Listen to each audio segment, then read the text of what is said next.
Olá, bom dia a todos, bom dia Rio Grande do Sul, 11 horas e 34 minutos. Hoje é quinta-feira, dia 28 de maio. Veja agora os destaques de hoje. Exclusivo. Mulher fica paraplégica por causa de tiros disparados durante a abordagem da Brigada Militar em Gravataí. A vítima está entre a vida e a morte. Na melhor das hipóteses, eles deixaram uma pessoa inocente paraplégica. A investigação considera que houve excesso na ação policial. Polícia vai ouvir o meio-irmão do menino Rafael. Ele é considerado testemunha-chave do assassinato do menino. A mãe assumiu a culpa, mas nega que o crime tenha sido premeditado. Um flagrante. Criminosos que foram renovar o guarda-roupa. Já já você vai saber onde aconteceu. E teve criminosos renovando a garagem. Teve roubo milionário de veículos nesta madrugada em Gravataí. O amanhecer foi gelado em todo o Rio Grande do Sul. Roupas e acessórios são fundamentais para se proteger. E neste inverno, um aliado importante se soma na luta contra o frio. O SBT Rio Grande é sua companhia na hora do almoço e que vai até a 1 da tarde já está no ar.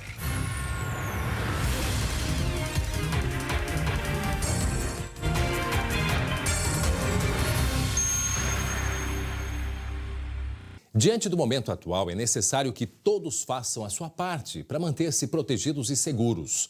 Segundo especialistas, os vírus se alojam primeiro na garganta. Por isso é importante ter um cuidado especial com a garganta e procurar mantê-la sempre saudável. Para isto, você pode contar com as pastilhas Valda.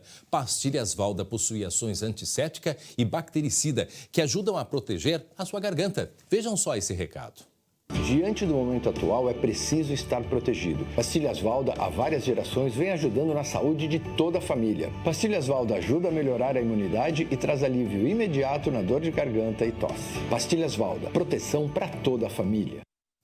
Viu só? Pastilhas Valda ajuda a melhorar a imunidade, evitando o contágio de alguns tipos de viroses, gripes e resfriados. Você encontra Pastilhas Valda à base de própolis, gengibre, vitamina C, timol e eucaliptol, que trazem alívio imediato na dor, irritação de garganta e tosse. Pastilhas Valda, proteção para toda a família. Você encontra a linha completa de Pastilhas Valda em todo o Brasil.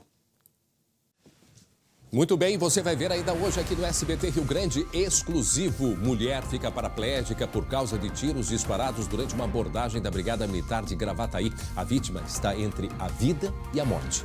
O namorado dela também foi atingido e a investigação considera que houve excesso na ação policial.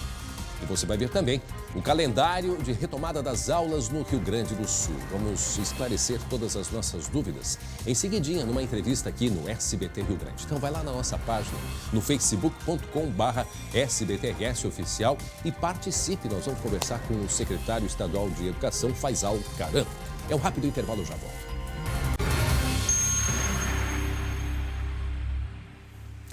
Onze horas e 42 minutos, estamos de volta com SBT Rio Grande. Atenção, exclusivo. Uma mulher está paraplégica. Esta mulher aí que nós estamos mostrando. E ela corre o risco de morrer. O namorado dela foi preso injustamente. Este é o resultado da imprudência e excesso de legítima defesa de 3 policiais militares. Eu repito, é exclusivo. É assim que a Polícia Civil vê o caso, que aconteceu no mês de maio. O alvo dos brigadianos era o motorista de um serviço de caronas, mas quem pagou a conta foi o casal. Os policiais são investigados pela Justiça Militar. O colega Glauco Paza, ao vivo, tem outras informações pra gente sobre este terrível caso aí. Glauco Paza, olá Glauco, bom dia. Bom dia, André, bom dia a todos. Pois é um caso, você já deu aí alguns indícios, Mistura injustiça, violência. É um caso realmente que choca a gente, porque policiais vão ser investigados por excesso, ao mesmo tempo em que inocentes acabaram pagando o preço da violência. Neste caso aí, um angolano, o Gilberto, estava com a namorada, os dois foram abordados. O alvo, na verdade, seria o motorista do aplicativo em que eles estavam. A abordagem resultou em tiros e o casal sendo vítima. Ela está no hospital, num estado bastante delicado. O Gilberto está preso e preso injustamente, porque o inquérito policial não apontou participação dele em qualquer crime que seja. E a família, inclusive, da Dora, que é a mulher, né, que também foi atingida por tiros e está no hospital, está indignada, buscando justiça, mas até agora nada. Vamos ouvir aí um trecho do que fala a irmã da vítima, a irmã da Dora, que está no hospital entre a vida e a morte. Na melhor das hipóteses, eles deixaram uma pessoa inocente paraplégica e assim a gente vai rezar para que ela consiga sair dessa. Mas eu espero assim que o Estado faça valer. Tá aí o desabafo, o desespero de uma mulher. É um drama, né? É um drama. Agora, isso aqui é importante, a gente vai repetir esse caso aí exclusivo, né? Daqui a pouco a gente vai trazer mais detalhes também. Agora, essa imprudência é aquilo que a gente diz. Sabemos que numa abordagem policial tem todos, né, os riscos que se correm durante uma abordagem. Agora, um policial, ele é preparado para isso. E ele precisa estar preparado para estar à frente, para estar mediante uma situação como essa, Glauco. O que não se pode, né, numa situação é a gente admitir que foi numa abordagem e deixa por isso mesmo. Não pode. Esse caso precisa e está sendo investigado. Agora, se a polícia já tem aí todas as indicações, que este rapaz não tem absolutamente nada, que está preso de forma completamente, errada, injusta, ele tem que estar solto. Tem tanta gente que estava preso e que foi solto por causa da pandemia, casos como este aí, a gente não pode admitir que a pessoa fique presa ainda. E dá para ver nesse caso a somatória de erros. No caso da Dora, que está no hospital, não há muito a fazer neste momento a não ser orar, rezar que ela saia dessa situação. Agora, o Gilberto, o namorado, que está preso injustamente, o inquérito policial foi concluído sem apontar qualquer participação dele em relação a crimes, é realmente uma injustiça. Inclusive, a advogada já indicou que vai entrar com pedido de habeas corpus do Gilberto, que está preso já há mais de um dia injustamente, ou seja, não deveria estar na cadeia, André. E lembrando, esse rapaz, ele é da Angola, né, africano, ele está... As autoridades angolanas estão acompanhando esse caso, né, um caso extremamente grave, e também estão acompanhando, né, devido a todas essas circunstâncias que ele está preso e chegando aí à conclusão da polícia aqui injustamente. Mas daqui a pouco a gente traz mais detalhes deste caso recente aqui na região de Gravataí, região metropolitana de Porto Alegre. A gente vai para outro assunto agora, em Cruz Alta, no Noroeste Gaúcho. No Noroeste Gaúcho, né? Criminosos foram renovar o guarda-roupas. Logicamente que criminoso, tu acha que vai querer pagar? Claro que não, eles queriam de graça. Só que eles foram flagrados pela câmera de segurança, Glauco. Pois é, Cruz Alta, uma cidade que também está tendo muita incidência de crime. Nesse caso aí, a informação é de que a porta já estava arrombada, eles entram como se estivessem entrando em casa. 2 criminosos, como a gente vê nas imagens aí, eles limparam o dinheiro do caixa e depois fizeram a feira. Foram recolhendo o que podiam de roupas nessa loja que fica no centro da cidade. Eles recolheram do jeito que dava, André. Teve até uma imagem aí, que mostra que o criminoso teve dificuldade para carregar tanta mercadoria. Segundo informações, um outro comparsa estava do lado de fora, num carro escuro, esperando esses 2 indivíduos aí, que foram às compras, mas sem pagar, ou seja, e fizeram a limpa, hein? Fizeram a feira. Fizeram a limpa, E outro caso que eles não estão nem aí com as câmeras de segurança. Estavam de máscara ou não? Estavam de máscara ou não? Tem um ali que pelo menos não está de máscara. Esse de claro ali, né? Isso. E olha o tamanho, vocês viram de preto? Os 2 saindo com os braços carregados de roupa, uma sacola, uma trouxa de roupas. Impressionante. Agora, teve uma outra limpa que fizeram. Um assalto milionário nessa madrugada em Gravataí. Aqueles ali fizeram, né, um ranchinho de roupas. E esses que a gente vai mostrar agora, nessa madrugada, fizeram, né, renovaram a garagem. 16, e que carros, não é qualquer carro. 16 carros e caminhonetes foram levados de uma transportadora, Glauco Pazza. Foi por volta das 3 horas da madrugada, na sede desta transportadora que fica na estrada do Gravatá. Segundo a Brigada Militar, cerca de 20 homens, não eram 2, 3, eram 20 homens e muito bem armados, inclusive com armas longas. Eles chegaram, renderam 2 vigias que estavam no local e roubaram esses veículos. São 16 caminhonetes, André, que cada uma pode valer de 150 a 300 mil reais. Imagina o prejuízo, né? Aí eles tentaram fugir, pois não, quer falar? Não. Eu olhei ali o caminhão cegonha saindo vazio, eles não levaram. Só para quem está ligando agora, chegando com a gente, 11h49, não pense que eles levaram o caminhão cegonha carregado de caminhonete. Não, eles foram em equipe, Glauco. Claro, cada um dirigindo o produto do roubo. Então eram 20 criminosos, 16 caminhonetes, aí ficaram 4 ainda para fazer ali uma espécie de escolta para sair com o carro, provavelmente com uma van, sei lá como eles chegaram naquele local, né? A informação da polícia é que já conseguiu recuperar pelo menos 6 veículos que estavam em Cachoeirinha, Gravataí, Novo Hamburgo e na RS 118.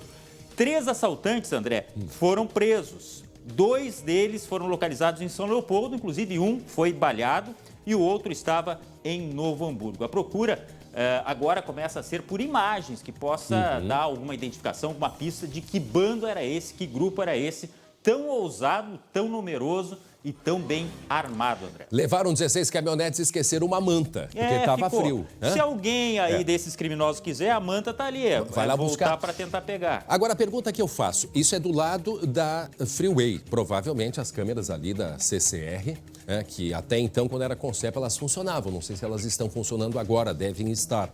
Uma das possibilidades, mas há câmeras também, as informações, e que pode haver câmeras da própria transportadora que podem ajudar. Até porque essas transportadoras, Glauco, elas são alvo de criminosos. A gente mostrou tempo atrás, perto aí mesmo, perto do aeroporto Salgado Filho, uma transportadora onde teve um ataque, perto da Ceasa que também levaram diversos carros, me parece, de uma transportadora. Depois teve roubo de celulares, lembra daquela carga grande de aparelhos de telefone celular? E agora de uma transportadora também, que são empresas de logística, né?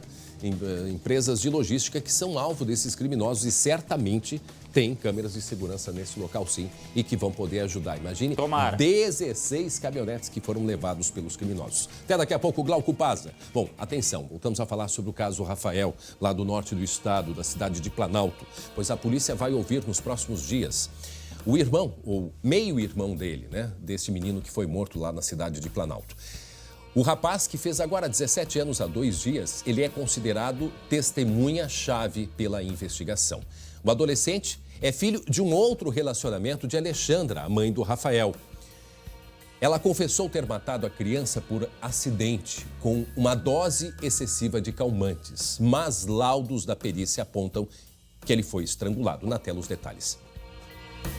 O luto vai custar a passar.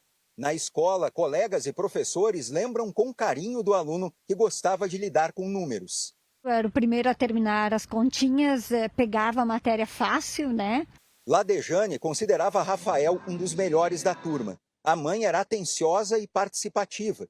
Ele enxergava ela como era a super mãe, né? A pessoa que ele mais amava, que ele mais confiava.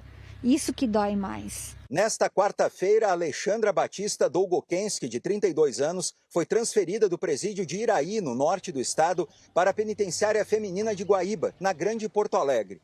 A polícia investiga o motivo do crime e se a mãe agiu sozinha.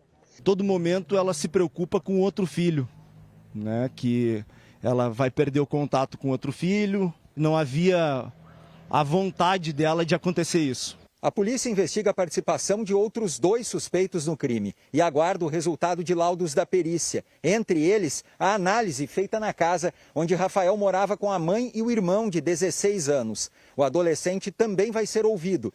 Ele é testemunha-chave no processo. Rafael desapareceu no dia 15 de maio. 10 dias depois, o corpo foi encontrado nesta casa, vizinha da família. A mãe confessou que brigou com Rafael por causa do uso excessivo do celular e colocou o filho para dormir com uma alta dose de calmantes. Laudos da perícia descartaram a morte acidental e apontaram estrangulamento. O que eu tenho é um laudo preliminar, uma informação de que a criança foi estrangulada, que a morte foi por asfixia. Alexandra deve responder por homicídio qualificado e ocultação de cadáver. O caso deixou a família em choque. Ao mesmo tempo em que busca assimilar tudo, a avó se apega à lembrança do último contato com o neto para seguir em frente. Aquele abraço gostoso e eu disse, meu anjinho, a avó te ama muito, muito, e abracei ele forte. Ele também te ama, a avó muito, muito, me abraçou. Um abraço gostoso que vai ficar aqui, ó, a lembrança boa dele, a última vez. Daqui a pouco a gente vai conversar com o delegado Joebert Nunes, que é diretor de polícia da Polícia do Interior, o DPI, para saber mais detalhes. Há muitas perguntas a serem feitas, muitos questionamentos a respeito de perícia, se ela teria ou não dado remédio. Claro, depende do resultado da investigação. Como ficou a história dos moradores da casa, se voltaram, né? Tem tudo isso que a gente tinha conversado há cerca de 2 dias com ele. Quando vai ser a reconstituição, não é, deste crime? Sobre a investigação da vida dela no passado, se tem mais detalhes sobre o comportamento, a convivência dela com os filhos, enfim. Daqui a pouco, portanto, a gente vai conversar com o delegado para esclarecer sobre as últimas, né, informações da investigação do caso Rafael. Muito bem, 11 horas e 54 minutos agora. Vamos falar do tempo?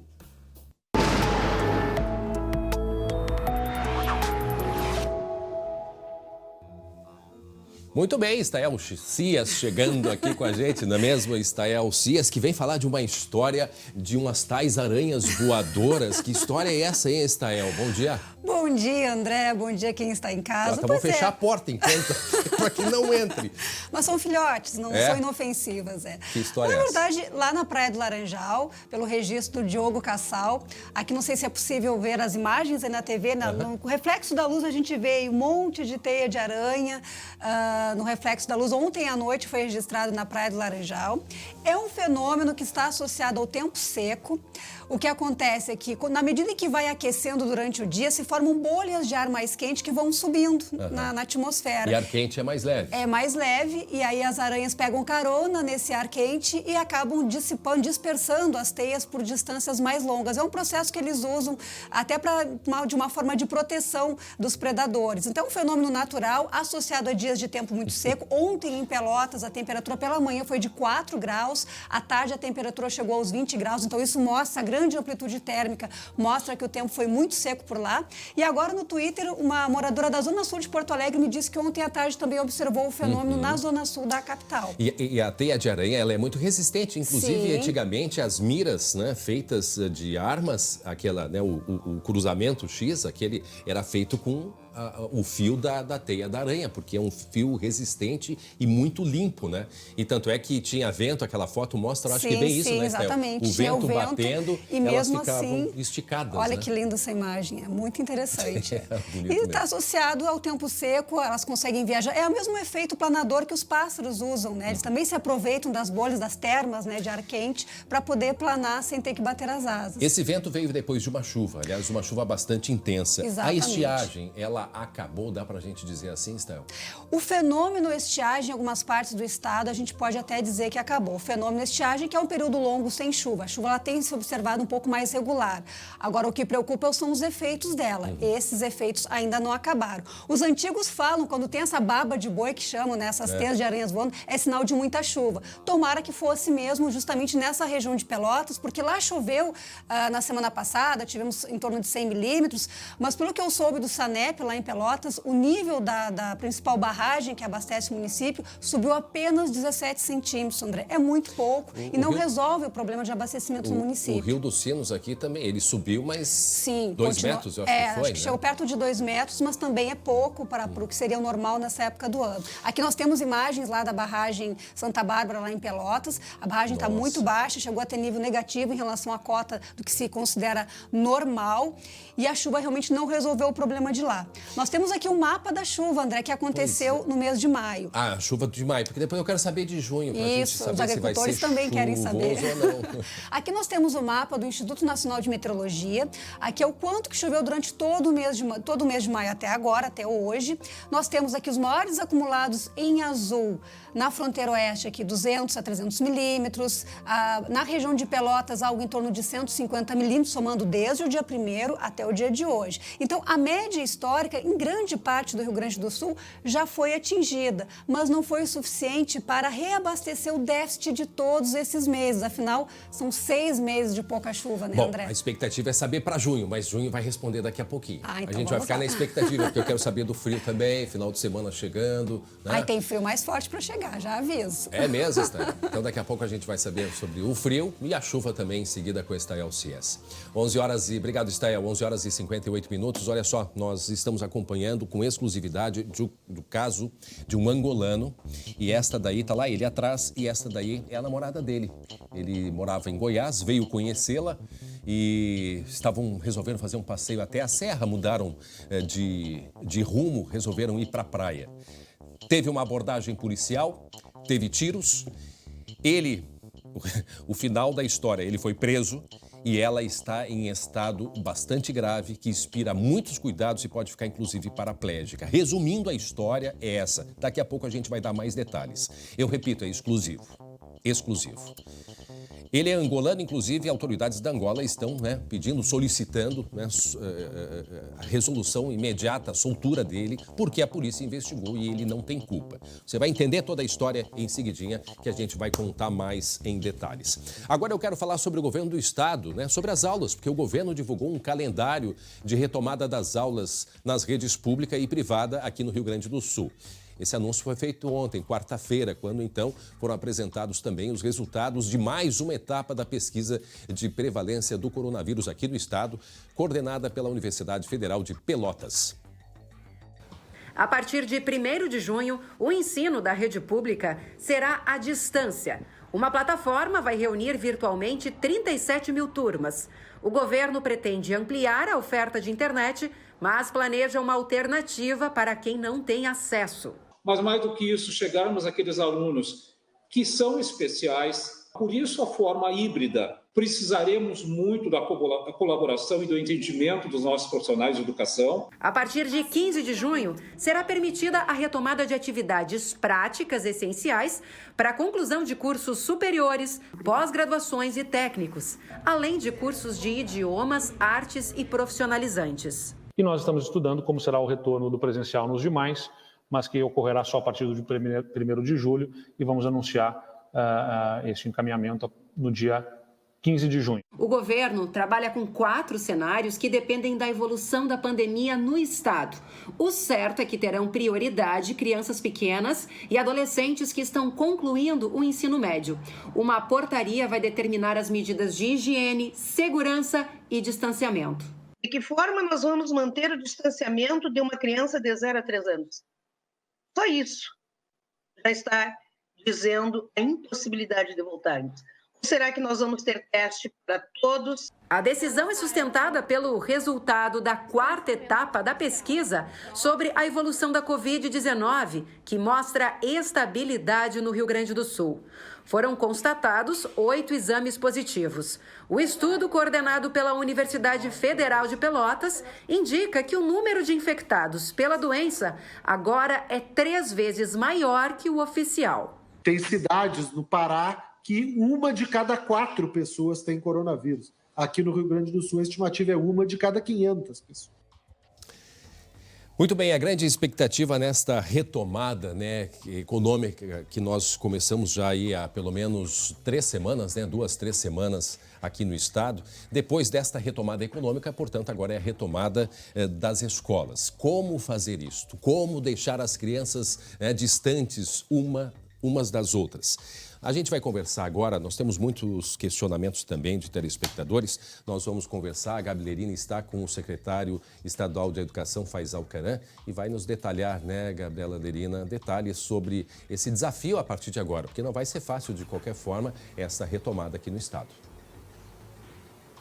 É isso sim, André. Boa tarde para você e a todos que estão nos acompanhando. Estamos aqui junto com o secretário, que tem muita agenda hoje, secretário? Muitas dúvidas estão surgindo depois que o senhor participou dessa live com o governador. Ontem, o que me chamou a atenção, secretário, foi que o governador garantiu que nenhum aluno da rede pública, rede estadual, vai ficar para trás. Mas como garantir, por exemplo, internet, regras de higiene, distanciamento social dentro das salas de aula?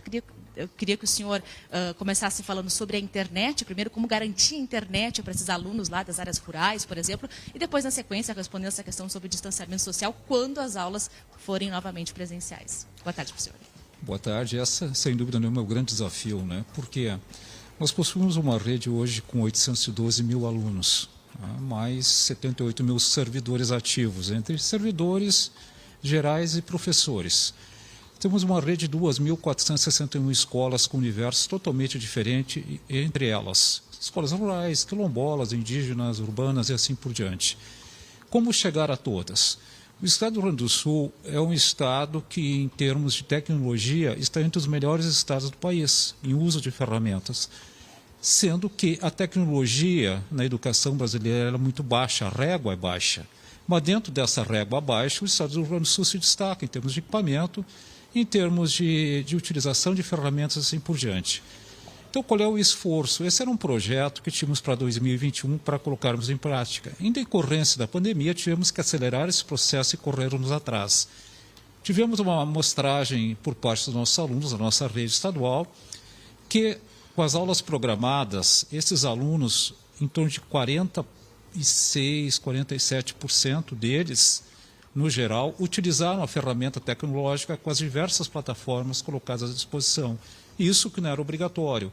O aluno podia trabalhar com livro, cadernos e com outros meios ou trabalhos que chegassem à sua escola e que os professores enviassem ou recebessem assim por diante. A partir do momento que nós temos essa leitura, e o Estado do Rio Grande do Sul hoje tem 97% do Estado coberto por telefonia celular móvel, com essa parceria com a Assembleia Legislativa, com o presidente da Assembleia, nos permite hoje ampliarmos a capacidade do telefone celular, dos dados do telefone, ampliando ele para até 50 megas, para o aluno receber as aulas programadas e trabalhar com essas atividades. Então, teremos uma cobertura muito maior com essas ferramentas tecnológicas, mas mesmo assim nós sabemos que o grande entrave serão aqueles alunos que estão eventualmente em zona rural distante, onde não tem um sinal, onde não tem um acesso, onde não tem um computador, não tem um laptop, um note e assim por diante. E aí, como se faz com essa parcela de alunos? Aí entra o trabalho que está sendo feito com as coordenadorias, de identificar quem são os alunos, quem são as escolas e chegar nesse aluno com atividades remotas, sim, né, programando elas, fazendo que chegue ao aluno, desde que ele seja identificado nos próximos dias. Então, o trabalho que as coordenadorias vão fazer é exatamente esse, trabalhando com os alunos que não têm acesso, com aqueles alunos que são especiais, que têm suas limitações, é claro, com as escolas indígenas e assim por diante. Secretário. Então, essa matéria chegará até o aluno. Bom, aqueles que não receberem terão a oportunidade de trabalhar na escola, nos laboratórios de tecnologia que a escola tem, seus espaços disponíveis para isso, um trabalho programado, né, com distanciamento e gerenciado pela própria escola daquelas situações específicas. Secretário, já André, já lhe passo a palavra, acho que você quer fazer uma pergunta, né? A gente tem, desde ontem, muitas manifestações nas redes sociais, né? Depois da volta de uma forma online, dia 1º de junho, de pais, de alunos, inclusive vou pedir para que a gente coloque até na imagem agora algumas manifestações de pais dizendo que enviaram para a gente mensagens que talvez não enviem seus filhos para as escolas em função do medo. O senhor passou pela cabeça do governo do Estado, de repente, o fato de pensar num cancelamento no ano letivo, por exemplo? Não passa pela nossa cabeça o cancelamento do ano letivo, porque não é só o Rio Grande do Sul que está nesse embate, é o país inteiro.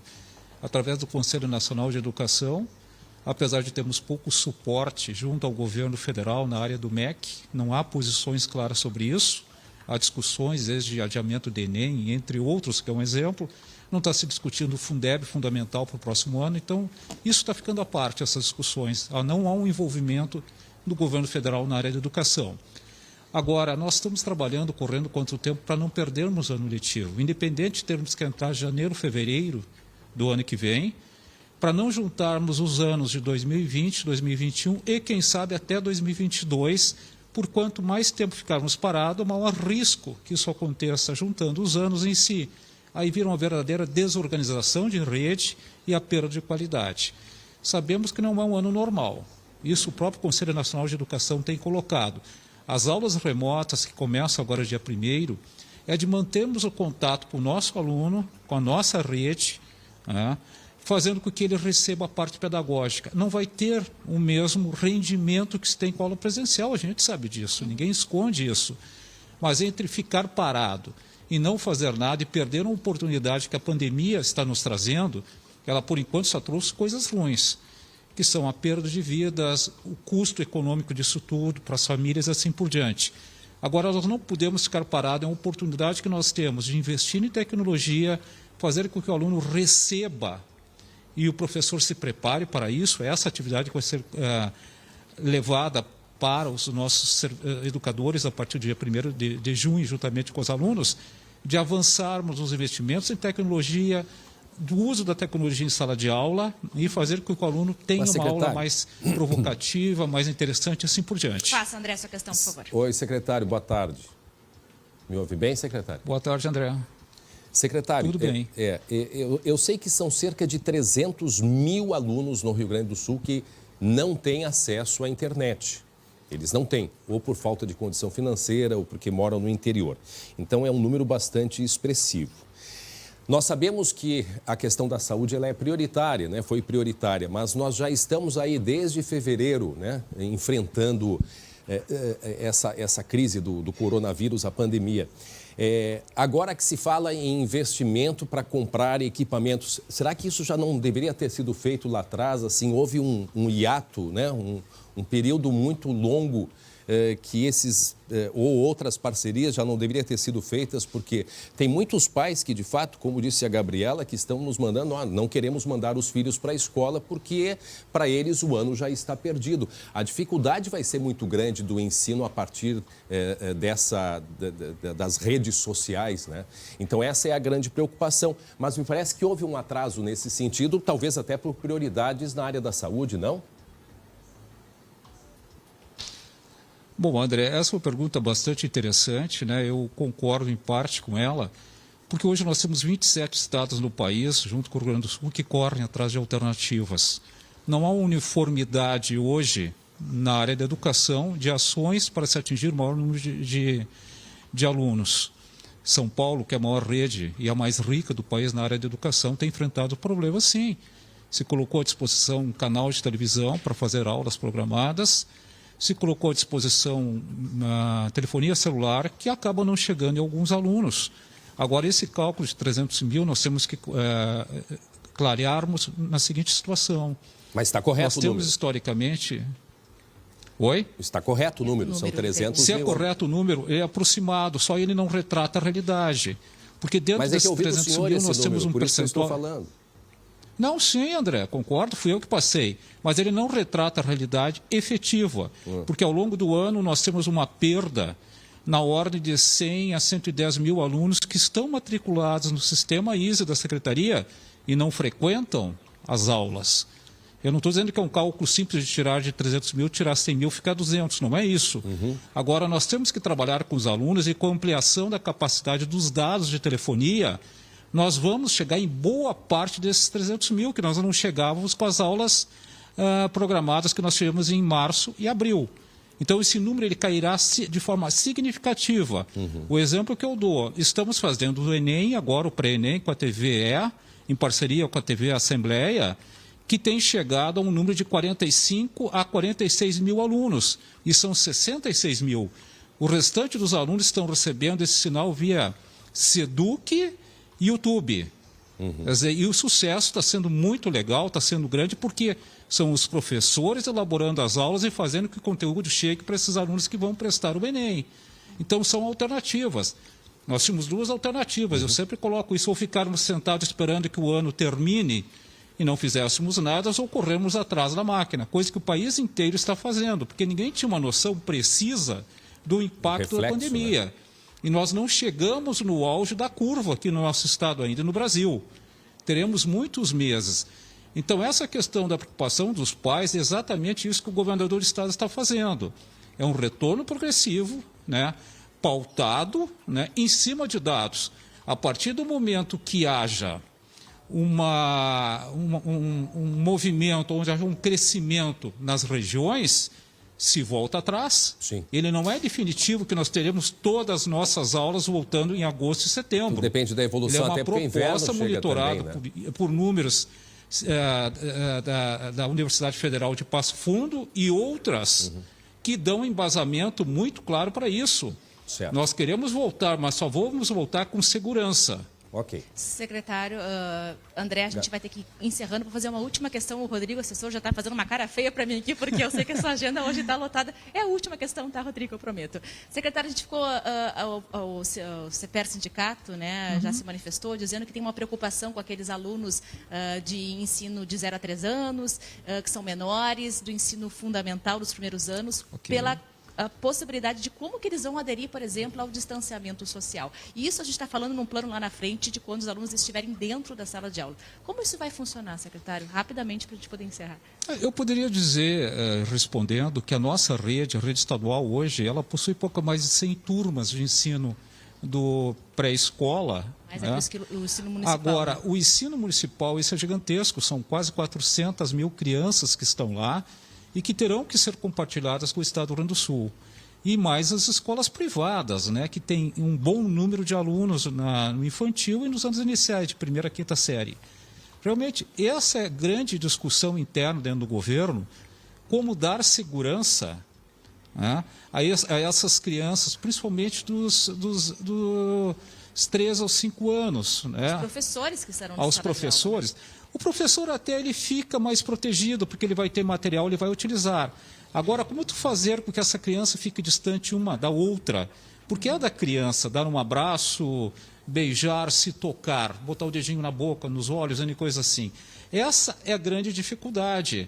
Agora, os países de primeiro mundo, tipo a Alemanha, o qual a gente também utiliza como parâmetro junto com outros países, esse estudo todo feito pela CEPLAG, que é fantástico, né, através da secretária Liani, ele nos mostra que os países gradativamente estão voltando. A França voltou e fechou 70% das suas escolas. Por quê? Porque voltou a ter surtos. Então, isso não é definitivo. É um início de uma retomada, com muita cautela, com muito cuidado, e ninguém vai colocar em risco a vida das pessoas. Muito obrigada, secretário. Boa sorte a todos nós. Voltamos com você, André. Obrigado, secretário Faisal Caran, Gabriela Lerina. Muito bem, atenção agora, o nosso assunto ele é exclusivo. Preste atenção deste caso, uma história absurda. Uma mulher está paraplégica, uma mulher aqui do estado gaúcha, e corre o risco de morrer. O namorado dela foi preso, injustamente. Esse é o resultado de uma imprudência e do excesso de legítima defesa de 3 policiais militares. É assim que a Polícia Civil está vendo esse caso, que aconteceu agora no mês de maio. O alvo dos brigadianos era o motorista de um serviço de aplicativo de caronas. Mas quem pagou a conta foi o casal que estava no banco de trás. Os policiais são investigados pela Justiça Militar. Os detalhes agora na reportagem exclusiva do Lucas Abate.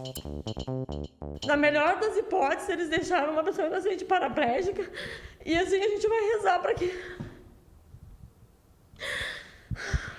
O relato de Marjorie impressiona. Ela é irmã de Dorildes Laurindo, de 56 anos. Conhecida como Dora, a costureira ficou paraplégica e corre risco de morte depois de ser baleada por brigadianos. Ela recebeu o primeiro tiro nas costas, caiu no chão, foi algemada, foi agredida. Ela me disse que enquanto estava ali já desmaiando, um dos policiais batia na cara dela e dizia para ela: acorda, vagabunda, não dorme, vagabunda. E enfiava a mão na cara dela, tanto assim a gente que pisavam na cara dela no chão. Fala, vagabunda, fala, vagabunda. Ela não é uma vagabunda, ela é uma trabalhadora, cara. Era a primeira viagem de Dora com um namorado angolano, Gilberto Almeida, de 26 anos. Eles usaram um aplicativo de caronas para um passeio até o litoral. Na volta, foram surpreendidos por uma perseguição policial. O alvo era o motorista, Luiz Carlos Paio Júnior. Estava foragido por um crime de tentativa de feminicídio. A informação que a delegada tinha é que havia um foragido no interior do veículo e que esse foragido estaria armado.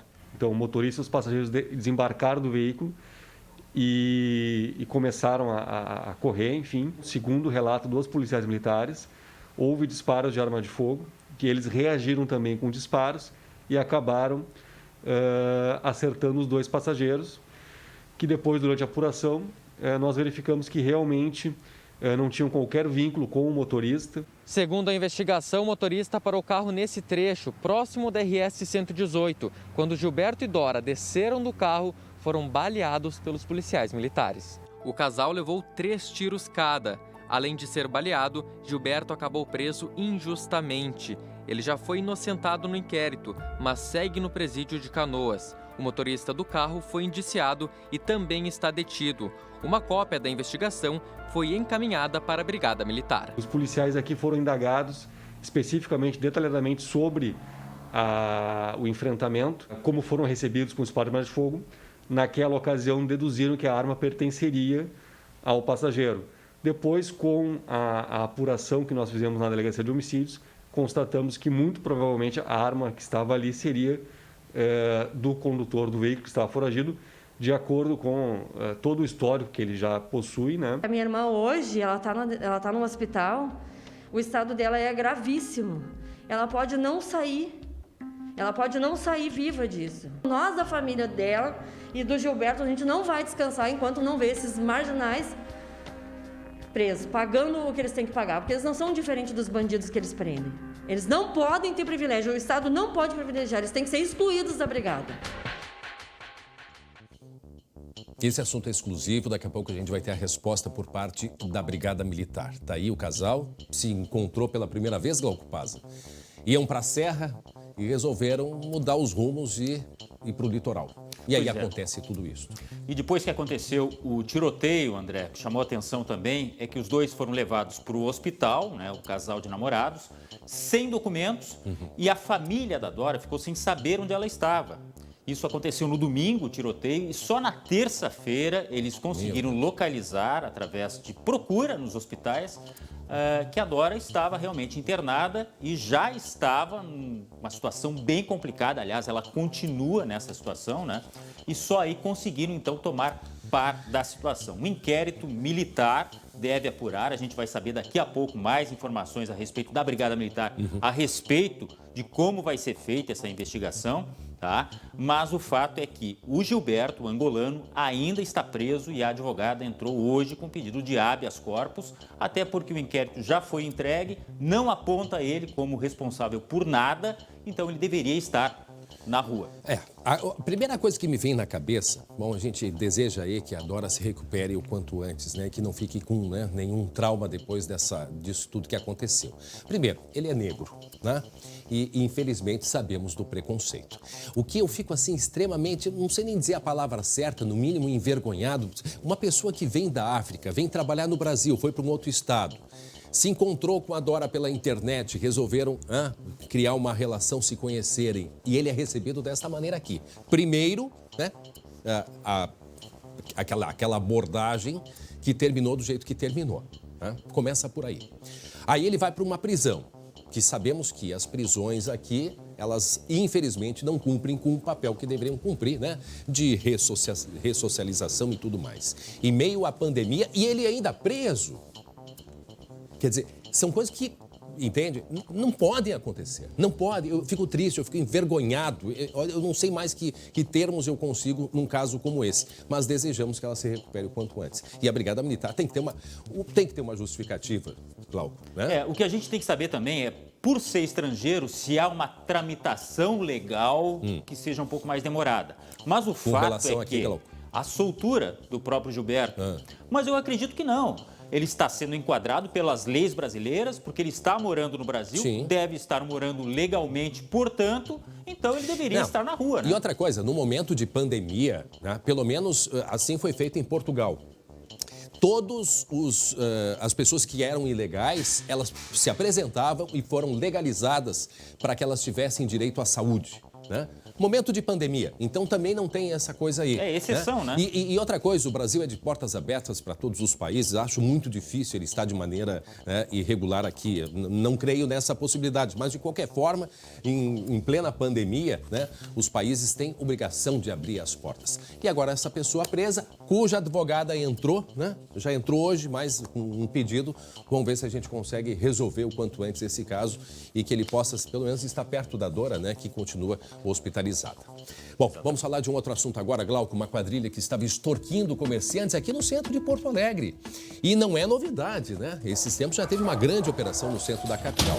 E esse grupo, ele foi alvo de uma operação da polícia, né? Um outro grupo. Ou seja, terminam, prendem um grupo, já em seguida surge outro. É uma coisa impressionante, Glauco. Pois é, esta operação, André, ainda está em andamento. O delegado Paulo César Jardim afirmou que outros cumprimentos de mandado estão sendo feitos agora, no começo da tarde, e até o momento 4 pessoas foram presas. A operação combate uma quadrilha que extorque comerciantes no centro da capital. Os suspeitos ameaçaram de morte um empresário e a família dele e também disseram que colocariam, olha só, fogo no estabelecimento. Vamos ouvir, André, um áudio em que, segundo a polícia, um dos bandidos ameaça o empresário. Vamos ver aí. É o seguinte, ó, eu sei que tá filha, não tá mais nem na Santana ali, tá filha tá ali, foi pra Portugal, entendeu? A gente debate em tudo, velho, tem tudo, tá? Teu filho tá ali caindinho, tá? É só encostar o carro ali agora e pegar eles ali agora, entendeu? Eu não quero mais muito papo, entendeu? Não quero mais muito papo. Hoje é quarta-feira. Hoje é quarta-feira, tá? Tem até sexta-feira pra arrumar alguma coisa pra dar pra mim. Até sexta-feira, entendeu? Eu te largo de mão. Palavra de homem, tá? Tem até sexta-feira pra arrumar alguma coisa pra mim. Entendeu? Os detalhes da vida do alvo deles. Palavra de homem. O que achou? Viu só? A polícia, André, identificou que 3 apenados... Olha aí, ó o pé na porta aí. Vamos escutar aí, ó. Polícia! Aí, a polícia agindo, né? Ela indicou que 3 apenados estão envolvidos no esquema, ou seja, aquela velha história de que as coisas vêm lá de dentro do presídio, né? Do escritório. Do escritório do crime. Um deles seria ex-funcionário da vítima. 2 mulheres ligadas ao grupo também foram identificadas e a ação foi feita hoje para evitar que a vítima pagasse R$60 mil exigidos pela quadrilha. Então, por isso, né? Por isso que a polícia precisou agir nessa operação, né? Que estava ainda em elaboração, mas o cara ameaçava. E ou pagava ou o resultado, né, pelo menos a ameaça dele era de morte. Sim. Bom, a gente tem um outro assunto para tratar também. A polícia prendeu bandidos que tinham quantias milionárias no banco. E adivinha de onde vinha esse dinheiro? Da onde, Glauco? Olha, tem uma alternativa só. Drogas, né? Tráfico de drogas. A Brigada Militar chegou a 2 homens que faziam tráfico em Sapucaia do Sul. Um deles estava com um carro e com ele foi encontrado tijolos de maconha. Aí, numa casa em que ele estaria, né, frequentando, os policiais também localizaram outro homem e com ele estavam arma, máquinas de cartão de crédito, comprovante bancário com transações equivalentes a R$2.220.000. É tanto número, R$2.220.000. Não é pouca coisa. Isso tudo, segundo a polícia, resultado de transações feitas através do tráfico de drogas, né? Só que tinha mais, André. Tinha anotação nesta casa de um local na cidade de Triunfo, que os policiais foram atrás, inclusive com cães farejadores. Chegaram a esse local e encontraram um caminhão e uma caminhonete de luxo. Ou seja, é um complexo bem maior e tudo resultado do crime relacionado ao tráfico de drogas. Esses 2 homens foram presos e tudo foi apreendido. Agora a polícia vai atrás de mais informações para saber o que mais tem que os cães não conseguiram farejar aí. Criminalidade, né? O tráfico. Por isso a preocupação, né? E além do estrago que ela faz nas pessoas, na droga, ela faz um tremendo estrago, né, na própria economia. Quer dizer, os bandidos lucram valores estratosféricos. Esse aí, no caso, R$2 milhões na conta. E olha só, uma outra história com Glauco. Um homem é preso com drogas e dinheiro em Canoas. Quer dizer, tem por todos os lados. Glauco. Pois é, foi durante uma ação de combate ao quê? Ao tráfico, porque isso está em tudo que é lugar, como não estaria também aqui na Grande Porto Alegre, né? Em Canoas, então, o suspeito estava sendo monitorado justamente por ter antecedentes, uma ficha extensa relacionada ao tráfico de drogas. A polícia encontrou maconha, comprimidos que estão sendo analisados e R$24.500 em dinheiro. O homem foi preso em flagrante. E esta seria uma espécie de sucursal, não é um escritório central, tá bom, André? Mas que dá lucro também, Mas né, que Glauco? dá lucro. Um abraço, até já, Glauco Paza, 12h27, e você vai ver ainda hoje aqui no SBT Rio Grande. As últimas informações sobre a denúncia contra 3 brigadianos de Gravataí. Eles são investigados por atirar contra um casal inocente durante uma abordagem. A mulher está paraplégica e corre risco de vida. Polícia combate quadrilha que estava extorquindo comerciantes do centro de Porto Alegre. O grupo foi alvo de uma operação da polícia no dia de hoje. Eu não quero mais muito papo, entendeu? Não quero mais muito papo. E a história do menino com saudades da professora. Uma demonstração de afeto e gratidão que ocorreu no Brasil. Esse garotinho aí, tem a mensagem que ele mandou para a professora. Bom, ele deixou a professora, né, ficou muito emocionada, dizendo que estava com muita saudade dela. E aí deu detalhes, que em casa ele não conseguia ter esse aprendizado que ele tinha com ela. Foi muito bonito.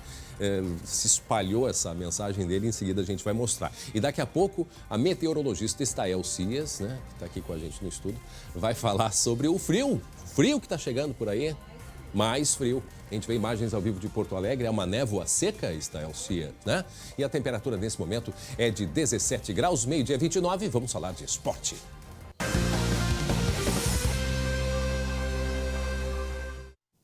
E eu que ando para lá e para cá correndo, agora vou correr para chamar o Glauco Pazza. Eu já andei uns 2 quilômetros hoje, viu, Glauco? Já fiz a minha corrida diária. Tem que fazer. A gente está dizendo, né? Com a pandemia, faz dentro de casa. Exatamente. Você está fazendo dentro do estúdio. Então, e é para Biscoito Zezé, carinho que vem de família, meu irmão Glauco Pazza. Vamos falar de futebol sem campeonato. Por quê? Grêmio, Inter, São José, pelo menos aqui em Porto Alegre, estão treinando. E no Grêmio, a preocupação com a pandemia permanece. Mais uma rodada de exames foi feita com os jogadores. Exames para detectar Covid-19. Já foram mais de 260 no total, jogadores, funcionários, integrantes da comissão técnica. Nessa última, 84 exames foram feitos. E uma boa notícia, ninguém teve detectado o vírus, né? A Covid-19. Lembrando que o Diego Souza veio do Rio de Janeiro já contaminado, aqui ele ficou isolado, enfim, passou um tempo, já está treinando, assim como o preparador físico, o próprio presidente Romildo Bolzan também teve detectado. E uma novidade de hoje pela manhã, jogadores treinando com uniforme de jogo. Isso não acontece normalmente, né? Até porque o período agora não é tão normal assim. Tá aí. As novas camisas do Grêmio, os jogadores utilizaram no treino. Por quê? Como não tem jogo, não teve lançamento oficial em partida de futebol, só na rede social. E os jogadores utilizaram hoje para mostrar o novo fardamento que o torcedor já está comprando através da internet, da loja do Grêmio, mas foi uma imagem inusitada, né? Treino é treino, jogo é jogo? Não. No caso de hoje, treino é jogo. Tudo está diferente, né, Glauco? Tudo diferente. Até no futebol. Tem que improvisar, tem que usar a criatividade. O lançamento foi assim, então, hoje, no treino de hoje pela manhã, no CT. Você vê só, né? Os jogadores não conseguiram usar o fardamento oficial em partidas e você, em casa, de repente vai usar antes que o Grêmio entre em campo para jogar, viu? Por quê? Porque tem a nossa promoção, é claro. Como comemorar um gol neste tempo de pandemia? Sem aproximar, sem beijar, sem abraçar. E aí, hein? A gente pediu para que você participasse através do SBT RS Oficial, lá no Facebook. E tem muita gente que mandou já as suas sugestões de como comemorar. Vamos dar uma olhada? Tem, por exemplo, aqui, ó, o Carlos Eduardo dizendo o seguinte: comemora fazendo trenzinho com o distanciamento que foi dado como adequado neste tempo de pandemia. É um trenzinho sem reboque, né? Distanciado. Com 2 metros de distância um do outro. Tá bom, Carlos.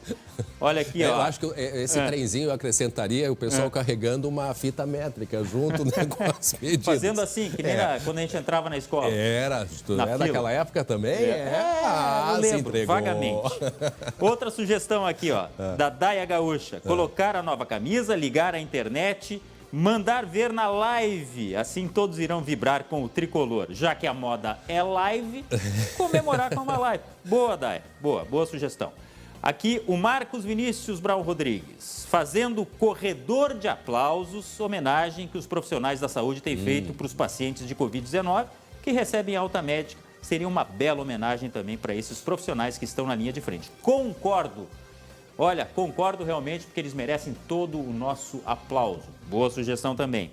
E agora o Enio Antônio Noato dizendo o seguinte, mostrando a camisa de baixo com frases de homenagem a nossos guerreiros da saúde nos hospitais. Também concordo, acho que seria uma bela iniciativa. Você tem até a semana que vem para mandar a sua sugestão e a melhor, que a gente não vai dizer ainda quem vai escolher, mas vai ter, olha, todo o currículo possível para escolher a melhor comemoração, vai ganhar esta camisa aqui, que é a camisa nova oficial do Grêmio, da nova coleção. Você vai sair muito bem vestido, seu André Har.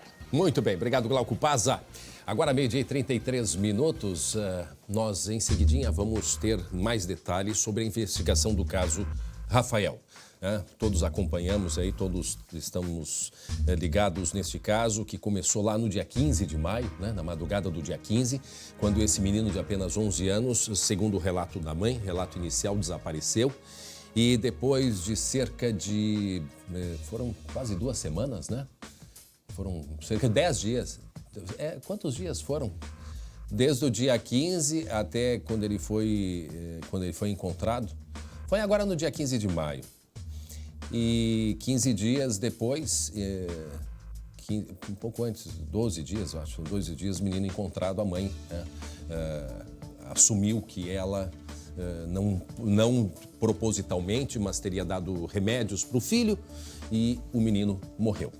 Foi encontrado, ela indicou onde ele estava numa casa ao lado, e o menino que foi enterrado anteontem na cidade de Planalto, no norte do Rio Grande do Sul. Agora seguem as investigações, tem muitas dúvidas ainda, muitas perguntas que precisam ser esclarecidas, a própria polícia, né? Aí está a casa onde, vamos botar naquela imagem ali de novo, por favor, da anterior, só para a gente mostrar bem, aquela imagem anterior onde a criança foi colocada, ela foi colocada dentro de uma caixa aí, ó, põe aqui a imagem na tela para mim, porque ela foi largada aqui, vejam que tem uma churrasqueira e aqui uma mesa, exatamente aqui na frente, no chão, numa caixa de papelão, o corpo da criança foi largado ali. Não se sabia o que a partir disso, o que ia acontecer, qual era a intenção da mãe, não se sabe de fato. Essa é uma das dúvidas, a própria polícia tenta esclarecer. Nós não sabemos quando vai ser feita ou se será feita, não é, uma reconstituição, por isso a gente está, em seguida a gente vai ter mais detalhes. Está aqui, ó, para a imagem, ó. Volta aquela imagem anterior, volta aí a imagem. Isso, para aí, ó. Nesta caixa aqui. Exatamente dentro desta caixa, onde tinha enrolado em cima alguns panos que estão aqui do lado, pois o corpo da criança foi colocado exatamente dentro desta caixa aqui. Cadê o Glauco Pazza? Glauco Pazza. A gente em seguida a gente está só fechando o contato para a gente ter mais esclarecimentos. Nosso contato vai ser com o delegado que cuida da investigação, que é delegado, né, do Departamento de Investigação do Interior, Joebert Nunes. Ô André, diga lá. Uma grande expectativa neste caso aí é para ouvir o meio-irmão, né, do Rafael, um adolescente de 16 anos, que aliás entrou em estado de choque pelo depoimento dado pelo próprio delegado, né, ao saber do que tinha acontecido, porque ele não acreditava que a mãe pudesse ter confessado algo nesse sentido. Ele não deu pistas sobre barulhos que aconteceram naquela noite, disse que estava normal quando o Rafael deitou, foi dormir, e que não sabia também o que tinha acontecido, nunca imaginou que a mãe pudesse ter feito isso que ela acabou confessando. Mas ele vai ser ouvido novamente pela polícia. Aliás, a polícia que já disse que vai ter uma nova rodada de depoimentos. Se for preciso, vai ouvir novamente a mãe, porque o caso não está encerrado, longe disso. Agora, este rapaz, esse adolescente, ele tem que ser ouvido com parcimônia, até pelo impacto emocional, né? Mas pode ser também aí uma peça-chave, até para falar um pouco mais do relacionamento que estava acontecendo dentro da família. E outra coisa, Glauco, tem que se ver certinho se o menino, tem que saber direitinho se o menino, ele morreu, se ele morreu, se ele foi morto, nessa madrugada do dia 15. Também não se sabe isso. Essa questão do corpo, né, André, tá esquisito, por mais que usasse um material, um líquido, o corpo estava muito bem conservado, né? E isso causa aí uma certa dúvida, né? Exatamente. Bom, por isso nós vamos então agora conversar ao vivo com o delegado Joebert Nunes, que é diretor do DPI, né? Diretor de Polícia do Interior. Vamos conversar com ele para saber, em primeiro lugar, quais as novidades a respeito desta investigação, o que podemos adiantar. Delegado, boa tarde, mais uma vez obrigado por sua participação com a gente. Boa tarde. Realmente, as investigações ainda seguem. Nós estamos no momento de organizar todos os elementos probatórios que já foram carreados aos autos. Não está descartada uma nova oitiva, um novo depoimento da mãe da criança, até porque, desde a data de segunda-feira, já ingressou no nosso inquérito policial um pedido de acesso aos autos por parte da defesa, e a própria defesa tem interesse no novo depoimento. Estamos verificando se será possível ou não. Também, como foi falado, o irmão do Rafael deverá prestar um novo depoimento, a ser curado todos os ditames legais, até porque se trata de um adolescente, também já estamos tratando disso. E também estamos verificando se será possível ou não fazer uma nova reconstituição, porque a reconstituição pode explicar muitos pontos que estão ainda nebulosos na investigação, como, por exemplo, se a mãe possuía uma compreensão física suficiente para ela sozinha praticar todo esse crime brutal. Delegado, quantas pessoas estão sendo ainda investigadas? A última informação eram 2 pessoas, né? Olha, na verdade, a gente não pode asseverar quantas pessoas estão sendo investigadas. Nós já temos a certeza indubitável de que a mãe participou do crime. Agora, como estão surgindo novos elementos no curso das investigações, por conseguinte, isso implica num maior número de pessoas investigadas.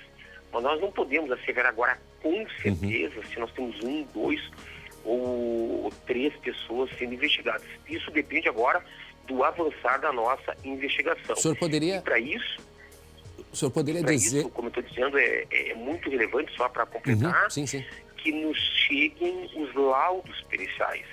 Eles são imprescindíveis para que a gente possa avançar com a investigação.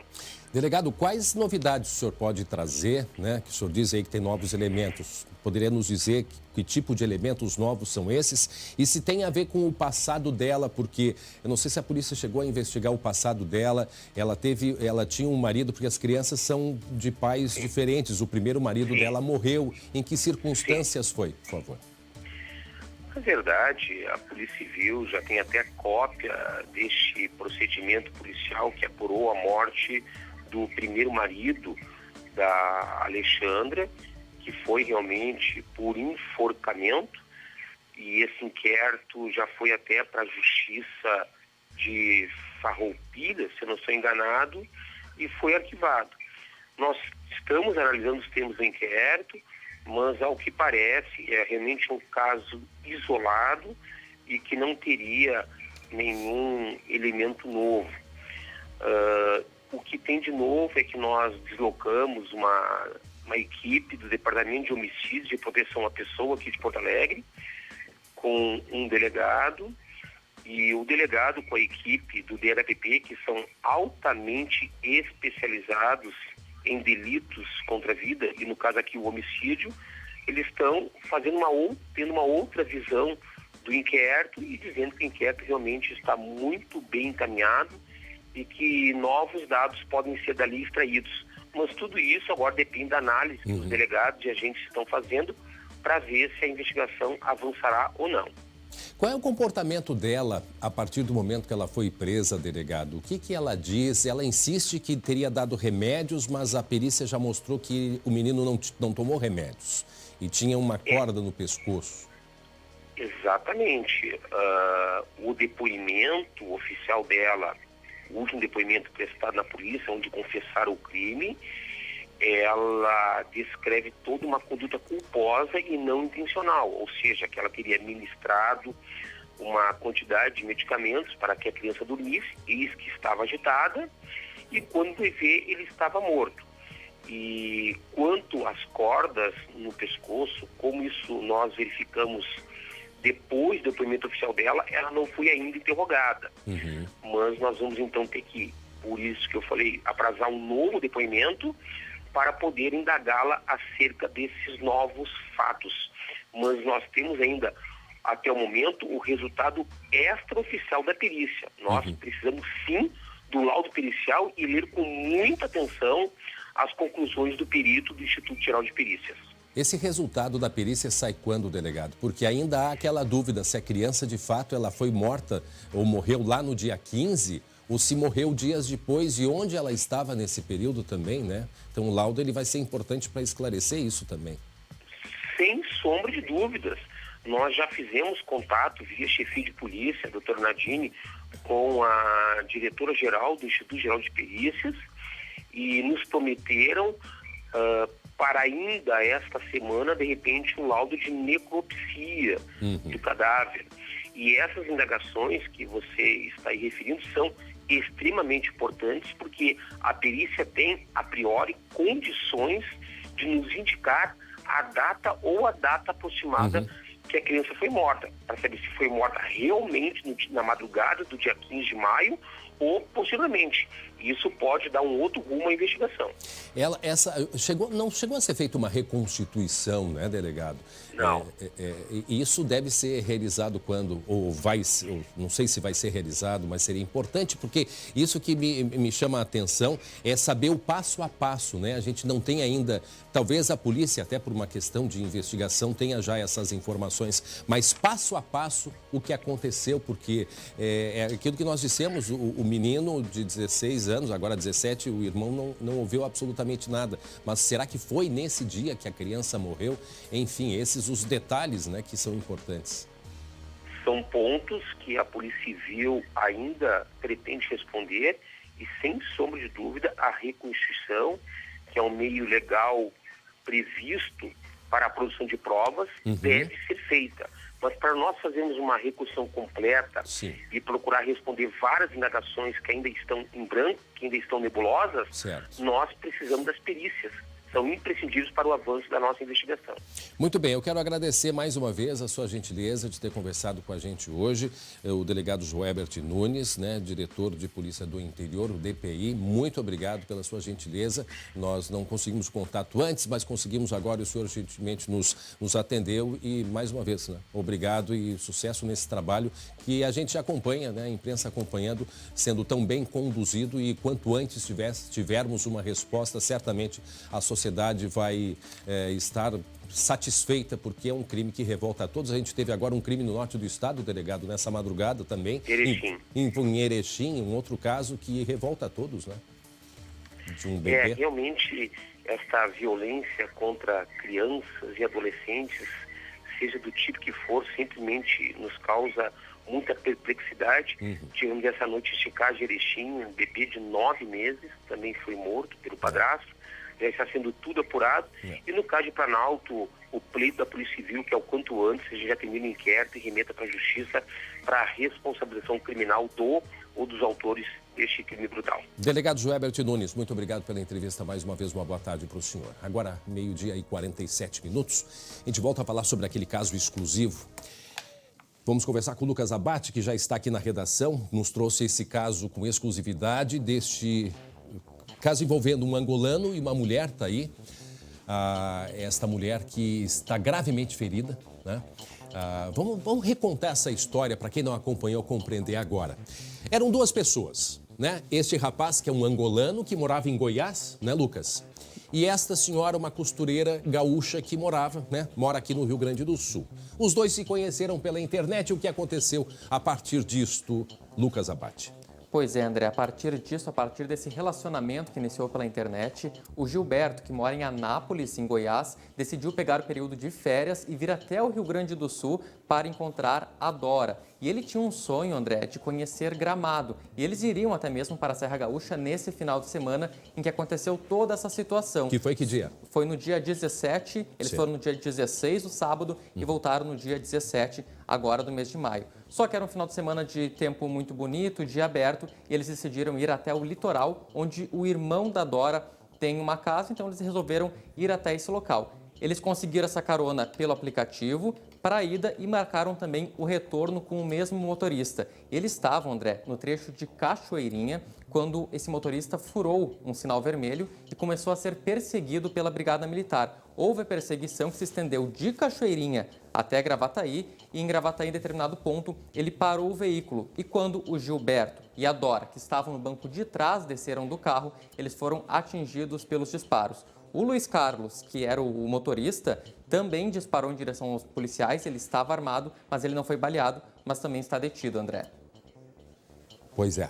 Aí, esse rapaz está preso, né? Está preso ainda. E por que ele está preso? Parece que foi entrado hoje com um pedido, a advogada dele entrou com um pedido de relaxamento da prisão, porque a conclusão do inquérito é que ele não tem culpa nenhuma, né, Lucas? Pois é, André, ele foi preso em flagrante no dia, porque no local onde aconteceu o tiroteio tinha essa arma de fogo. Então, a Brigada Militar realizou a prisão em flagrante tanto do motorista quanto do Gilberto por porte ilegal de arma de fogo e do motorista também porque ele já tinha um mandado de prisão por tentativa de feminicídio. Como o Gilberto, André, teve lesões graves, levou 3 tiros também, ele não foi levado para a delegacia e ele não pôde ser ouvido nesse primeiro momento. Ele foi levado para o hospital sob custódia da Brigada Militar e ficou internado acompanhado por policiais. Depois de um tempo, ele foi levado para a penitenciária de Canoas e precisou aguardar esse período, 10 dias detido dentro de uma cadeia, a penitenciária de Canoas, aguardando a conclusão desse inquérito. O inquérito, André, foi encerrado ontem. Ontem, no final da tarde, a polícia concluiu a investigação, apontando que o Gilberto e a Dora não tinham nada a ver com essa situação. E agora depende da decisão judicial para expedir o alvará de soltura do Gilberto, o que deve sair, André, a qualquer momento. E o que diz a Brigada Militar? Vamos ouvir agora, eu conversei com o Major Neves, que é o comandante da Brigada Militar em Gravataí, e diz que está investigando toda essa situação. Houve uma situação de confronto, disparos de arma de fogo e lesão. Quando isso acontece, nós instauramos inquérito policial militar pelas lesões ocorridas. Então, essa conduta, esse procedimento já foi instaurado para apurar esta conduta da guarnição. E está em fase ainda de oitivas, o encarregado está produzindo provas, então logo nós tenhamos isso concluído, remeteremos para a Justiça Militar. Nós não vemos a necessidade do afastamento nesse momento dos integrantes da guarnição. E depende desse inquérito da Brigada Militar também para soltar agora esse rapaz aí, ô Lucas? Não, André, não tem nenhuma relação do inquérito da Polícia Civil com a Brigada Militar. Ali é conduta mesmo. É um inquérito para verificar a conduta, porque é uma situação que foi cometida por policiais militares em serviço contra civis. Então, a Polícia Civil não tem essa atribuição de analisar esse caso envolvendo a Brigada Militar. O delegado Eduardo Amaral, que fez toda essa investigação, ele colocou no relatório essa indicação, que percebeu, que analisou uma excesso de legítima defesa e imprudência por parte dos policiais. Agora, André, essa conclusão tem que partir da própria Brigada Militar, que é encarregada de fazer essa investigação. Mas pelo inquérito envolvendo a situação em si, a prisão, o Gilberto é inocente e já deve estar na rua a qualquer momento. O Gilberto, inclusive, as autoridades de Angola, né, já acionaram também a justiça aqui no Brasil porque estão preocupadas com o caso dele, não é, Lucas? E até porque, André, é um homem que veio sozinho da Angola, mora em Anápolis, em Goiás, veio há 7 dias, não tem nenhuma referência aqui no Rio Grande do Sul, não conhece nenhuma pessoa. A única pessoa é a Dora, que está nessa situação em estado gravíssimo, inconsciente. Então, felizmente, a família da Dora também se mobilizou para ajudar o Gilberto, que está nessa situação complicada, conseguir um advogado, uma advogada que está atuando fortemente para conseguir liberar ele a qualquer momento. Ele fazia o que lá em Goiás? Ele trabalha lá? Como é que estava a situação dele? Ele trabalha com radiologia, serviço de radiologia, teve um período de férias e veio para o Rio Grande do Sul para conhecer a Dora e também porque tinha o sonho de conhecer Gramado. Meu Deus. E era o plano dele, com a Dora, de ir visitar a Serra Gaúcha nesse final de semana. Infelizmente, toda essa situação, uma mudança de planos que acabou acarretando em toda essa situação. E agora o Gilberto, 10 dias depois, preso, sem muitas notícias da situação da Dora, e a Dora em um estado gravíssimo e, segundo os médicos, já passaram para a família, com sérias chances de permanecer paraplégica. Meu Deus do céu, meu Deus do céu. E o estado de saúde dele, como é que ele está? Alguém está acompanhando ele, Lucas? Ele recebeu alta do hospital, André, agora não sei precisar exatamente qual foi o dia, ele levou 3 tiros, não foi com tanta gravidade como a Dora, mas ele já se recuperou, tanto é que foi transferido para o presídio. Ainda recebeu alguns cuidados médicos, mas não corre nenhum risco. Ok, obrigado, Lucas Abate. Esse caso aí que é exclusivo aqui do SBT, portanto, e a gente vai acompanhar o estado de saúde da Dora. Muito bem, meio-dia e 53 minutos, olha só, mais um inocente envolvido na crueldade humana. Como eu disse há pouco, desta vez foi em Erechim, no norte. Uma criança que foi morta, supostamente estrangulada pelo padrasto. Lá em Erechim, foi nesta noite. De acordo com a polícia, a mãe disse que saiu para ir ao mercado e quando voltou, aí o que aconteceu? Encontrou a criança quase sem vida. Ela levou o bebê com urgência para o hospital, mas a criança não resistiu. Foi constatado que ele teve o crânio afundado e marcas no pescoço. O padrasto foi preso em flagrante, mas é claro que ele nega o crime. Meio-dia e 53 minutos. Vamos conferir os números do coronavírus aqui no Rio Grande do Sul. Na tela, a gente tem aqui as informações. Gente, 1.004 casos em Lajeado, em Porto Alegre 603. Só que é o seguinte, se quiser atualizar os dados em Porto Alegre, vai lá no Facebook, que está mais atualizado do que no site da Prefeitura de Porto Alegre. Eu não sei por quê. São 1.098 casos em Porto Alegre, tá? Não 603. E tem outras cidades que também estão defasados. Mas, enfim, Passo Fundo 499, Bento Gonçalves 472 e Garibaldi 250 casos. Vejam a preocupação dessa região de Lajeado, que ainda permanece com a bandeira laranja. Muito bem, o amanhecer foi gelado hoje em todo o Rio Grande do Sul. A temperatura mais baixa foi em São José dos Ausentes, 2 graus e 3 décimos negativos. Para se proteger do ar gelado, mantas, toucas, luvas e casacos pesados já são velhos conhecidos de todos. Mas um item vai ganhar destaque no guarda-roupa do gaúcho neste inverno. O amanhecer desta quinta-feira foi gelado em Caxias do Sul. Fez apenas 8 graus. Mas antes que o sol começasse a aquecer, a cidade já entrava no seu ritmo normal.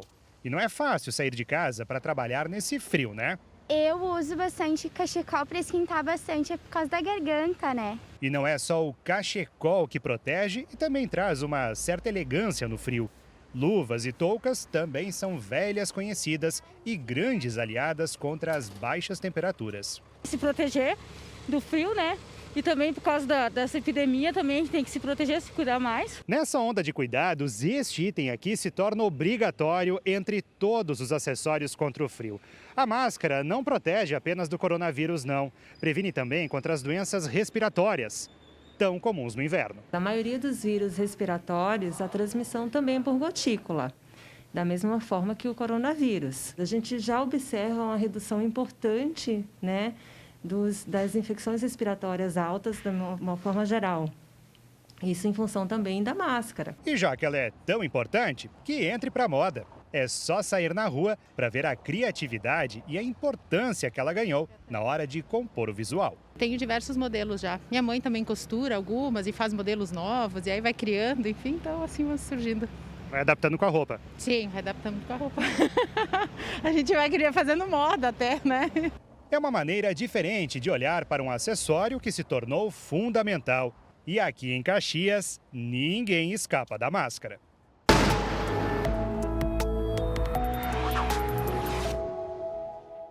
E já que falamos de máscara, né, Estel Cias?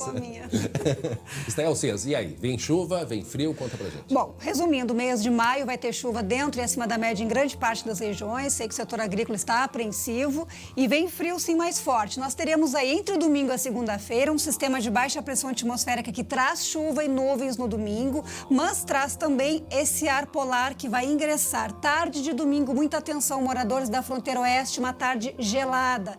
Na segunda-feira, o ar gelado vai tomar conta do estado. Possivelmente, a tarde de segunda-feira será a mais fria do ano até agora. Muitos municípios, na segunda-feira, não terão máxima acima de 10, 12 graus. Então, aquele casaco que você ainda não usou nesse inverno, na segunda-feira é a grande chance. Ou aqueles dois, né? Tem gente que usa dois. Exatamente. É botar aquele abrigo por baixo, pijama, na segunda-feira. Obrigado, Estel. Acompanha essa história aqui comigo. Olha só, a gente vai conhecer agora o João Vitor. Prestem atenção nesse guri. Com as aulas suspensas pelo coronavírus, as lições são na mesa de casa da família, que vive em Lagoa Vermelha, no nordeste do estado. A mamãe se esforça. B, bi, bo, bu, pão. Mas o João Vitor, de 6 anos, aluno da primeira série de uma escola pública, estava mais acostumado com o jeitinho de ensinar da prof. Benice. Foi aí que bateu aquela saudade da professora. O garotinho então decidiu que queria enviar um áudio para ela. Pegou o telefone da mãe e enviou a seguinte mensagem. Sem você, professora, eu não consigo aprender bem. A mãe não é igual você. Você tem as manias de pro. Mas a minha mãe não tem, ela trabalha no restaurante. Ela só tem a mania de fazer comida. Me desculpe de incomodar agora, mas só que eu queria falar para a senhora isso. Do outro lado do celular, ao ouvir a mensagem de 37 segundos, o coração da professora, que leciona há 15 anos, bateu mais forte. E me mandou no meu particular, nem foi no grupo, que a gente tem o grupo da turminha, né? Meu Deus do céu, né? É muito gratificante saber que uma criança indefesa depende do teu trabalho para ela crescer e ser alguém na vida, né? Benice enviou o áudio do aluno saudoso no grupo da escola. A mensagem começou a ser compartilhada sem parar. Até em vídeo se transformou. A educadora se surpreendeu com tamanha repercussão. De repente, eu recebo esse vídeo pelo Facebook de um grupo de professores que eu participo do Mato Grosso. A mãe cozinheira em um restaurante disse que tem se esforçado. Eu tenho medo de não ensinar o que ele precisa, e essa série é a fundamental. Ele ainda não esquece o que ouviu dela sobre a mensagem que enviou. Ela falou que eu era amor. É? Ficou feliz? Sim. Viram, né, professores? Prestaram bem atenção à importância que vocês têm na vida de todos nós? Viu só a responsabilidade? Muito legal esse menino. Gente, olha só, antes do encerramento, só rapidinho. Muita gente está enfrentando problemas quando vai na Caixa Federal para fazer a retirada do auxílio emergencial ou do valor referente à suspensão de contrato. Então é muito importante, na hora que você for pedir informação, ser muito claro com as pessoas que estão lá dentro, com os funcionários, porque às vezes acontece de eles acharem que é um e é outro. Então seja bem claro, ó, vim falar sobre auxílio emergencial ou eu vim aqui falar sobre ou receber a suspensão do valor referente à suspensão de contrato, tá bom? Gente, a gente volta amanhã. Obrigado pela companhia. Bom dia a todos.